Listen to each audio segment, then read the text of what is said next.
So Austin is not a ship that I play very often. This is a very, very situational ship where a lot of the time you're just left feeling like you should have been playing a Worcester. The Worcester just has better DPM. It has just a better skill set overall, just having radar. You're able to impact a game far more dramatically for your team than you can in an Austin. But there are opportunities with the Austin that are pretty hilarious and a really, really good time. The reload booster can be a ton of fun. If you're looking at getting this ship, know that it's not the best in every situation. This game is going to show it as a pretty amazing ship. The reload booster really does put on some pretty incredible performances. But this ship is great if you're looking for a unique steel ship. I don't think you should get this as your first steel ship. Unless none of the other ones really speak to you and you really want something unique, but yeah, for the person who has a lot of ships in this game already, I think Austin's a great pickup for steel because there's just nothing else like it. Unlimited reload boosts that you can get back up every minute 40 seconds or so with sap. The DPM with it up is just insane. You melt DDs, you melt cruisers, and the sap, because it pens most battleship plating, it pens 32 or over 32, you are able to even melt some battleships with it up. The torpedoes are awesome. They're Fletcher torps. You get 5 of them per side, I believe, and it's a pretty good time. A lot of what I'm looking to do with this ship is just find an island to use to camp behind and just spam over, especially early game. Austin, of course, has a 32mm upper belt protecting its citadel, so against anything other than Yamato, Shikishima, Musashi, and I guess soon to be incomparable, you're able to auto-bounce battleship shells, which is hilariously fun at close range if you can maybe force a battleship to get in close range with you. Your torpedoes do excellent, excellent, excellent work there. We're in a bad position though. If you've been looking at this game, we're kind of just alone down here. We do have a Smolensk, and we do have a Shimakaze, but, well, they're not gonna be around for too long. I think the Smolensk is gonna be leaving, and a lot of this match is gonna be played with at least just us and the Shimakaze down here. It's difficult to play scenarios like this because a lot of times you can get caught not knowing what to do, which side to push out of, where to focus your attention. And for me, this has to be on the Republic, at least for now. This guy seems to be wanting to push in, and if he gets onto my flank, it's just going to be game over for me. I'll be forced out into the Montana and a bunch of other people. I need to have at least one side of this island be safe, and we've actually found a little gap here where we can shoot over this island and actually not get spotted. So we'll use our reload boost. It is pretty insane what it does to especially French battleships, since they're just covered in 32mm.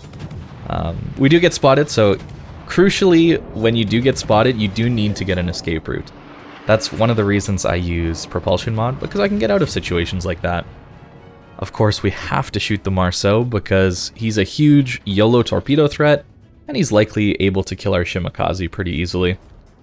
And at this point, we've already done 66k damage down here, which is pretty amazing so far for being only 5.5 minutes into the match. And, well, now we're pretty much going to be alone because our Shimakaze is going to start leaving, as he should, as well as our Smolensk, because this is a very, very losing position. My goal here is to force the enemy team to just push into me. Hopefully I can get some YOLO torps off and maybe trade 1-for-1, that kind of thing, with the Republic or maybe someone else. And unfortunately, our Smolensk actually ends up getting taken out. I think he was on the border and forced to just go flat broadside. So we're even more alone. I think our Shimakaze somehow got proxy spotted by the Republic. That's not good. So we're going to send torps at the Republic, and we're going to try and fight this Marceau. Unfortunately, we don't have our reload boost. Otherwise, this guy would have died so quickly. It's so disappointing with this ship when you don't have the reload. We get 3 good torps on the Republic, and is he flooding? It appears that he is flooding, so likely we don't have to worry about him. We're going to angle into the Montana and the Yoshino and hopefully try and kill this Marceau. We have Hydra up, of course, to try and dodge these torpedoes. This is a really bad position. out in the open, bow into a Montana and a Yoshino, which will crush me with HE. And it's still taking us forever to kill a Marcel. This is what I mean when this ship is not very good unless your reload booster is up. A DD in close proximity to a light cruiser, and it took that long to kill them? Yeah, it is rough when you're forced to play these really, really close range fights. We're just trying to angle as best we can to the Montana. We're hoping that he's not gonna stick around there too long, and we'll be able to fight this Yoshino. We now have our reload booster available. This is gonna be crucial to winning this fight. So we pop it, aiming for the upper belt, because we don't want to shatter on his Citadel armor. And just look at the damage. Look at it go. 4,000, 4,500 damage salvos. We're getting some lower alpha ones as well. I think he's probably getting saturated at this point. And that was our full reload booster, and he's still alive. So at this point, I'm like, you should be dead by now. Why aren't you dead? That's one of the issues with the Austin. If you don't kill something within your reload booster, you're left sitting a little bit. You're struggling a little bit. So, and at least it has really good maneuverability, so you're able to dodge torpedoes really reasonably easily. Even without Hydro, Yoshino torps are spotted from the moon, so that's pretty easy to do. And since this guy has been shooting HE, I am willing to risk a turn here. I have to get out of this position because the Montana and Des Moines are coming around, and that's not a combination I want to fight. Looking back on this though, maybe if I had stayed closer to this island, I could have performed a sneak attack on the Montana or the Des Moines or something. But in the moment, I decide to move away from the island. I wanted to get some speed so that I could try and dodge at least a little bit of what these two Yoshinos are shooting at me. And there we go, we finally take down the Yoshino. You can see just how long it takes to kill things when you don't have that reload booster up. It's around, what, a minute longer after we put him down to 15,000 HP after our reload booster. So that's quite a long time. And that is the struggle of the Austin, is figuring out how to get yourself into positions where you're able to pop out, get a ton of damage in with your reload booster, and then get into a safe place. This ship is all about bursty fights. You don't want to be in a sustained fight with anything. Outside of maybe a destroyer, that's the real big weakness of this ship that I have found. But this playstyle is really fun. It's so different than basically anything else I've played in this game that I actually have a lot of fun with Austin. I don't play it a ton, but I do have a lot of fun when I do play it, and I think that's the best praise I can possibly give this ship. I have a lot of ships in this game, and I've played this game quite a long time already, and if I can say this ship is very unique, I think that's a pretty good recommendation from myself about this thing. I'm sure there's going to be some of you asking, well, would you recommend it over the Bourgogne or the Shikishima? I probably wouldn't recommend it over the Bourgogne. I think Bourgogne is just so insanely good.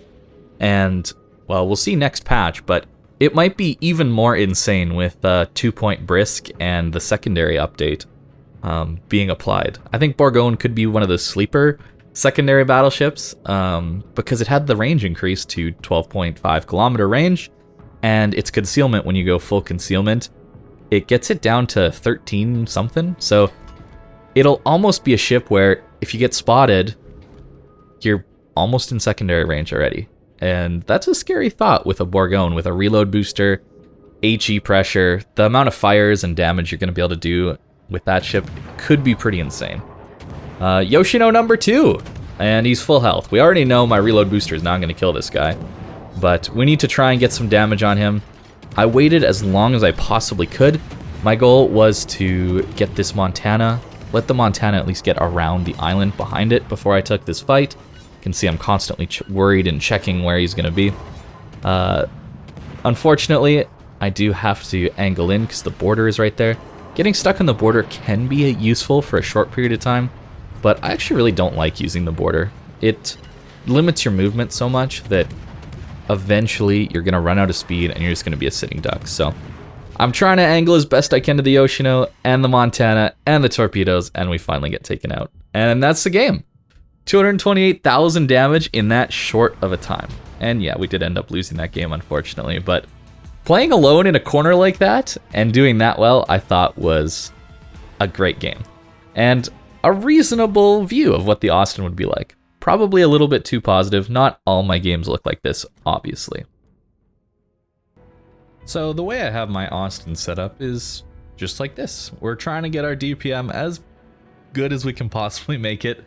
And obviously our concealment is one of the biggest reasons this ship can be pretty scary in the right hands. And propulsion mod, as you saw, was a great help to moving in and out of islands, because that's often the playstyle. I am running aiming systems because I don't think there's really much better here to run. And having that little bit of extra accuracy can sometimes help you get that extra DPM on target. Something you could possibly run is defensive AA mod, maybe. I'm running engine room because I just thought that maybe the engine and rudder would get knocked out. I haven't played too many games in the ship, as you can see. The ship XP isn't huge, and I know that looks overinflated, but I've been running a lot of flags and camos to bump my XP up as I've been playing, and then made armaments. Pretty simple. Now, for the commander, this is what I've got right now. I don't know if this is exactly what I want to be running, but it's what I've got, and its goal is just to get this consumable, your gimmick, the reload booster, available as much as possible. Since it's unlimited, you can just keep hitting it. Hit the button, right? And so we're using consumables specialist, consumables enhancements, and that one is less useful, but extra time on your hydros, all right. I think probably I thought this one impacted my my reload booster when I took this commander. So if I was to redo it, I'd probably take something like priority target. That'd probably be a great option. That way you know how many people are looking at you, whether you need to start dodging, maneuvering, that kind of thing. It's probably just better. Now running superintendent, get more consumables. Having 5 heals on a cruiser is pretty sweet. And your defensive fire, of course, is amazing on this ship. I did a video a while back where I was dealing with a carrier in the A cap on Sleeping Giant, and we're just shredding planes. It was a good time. The AA on this ship is excellent.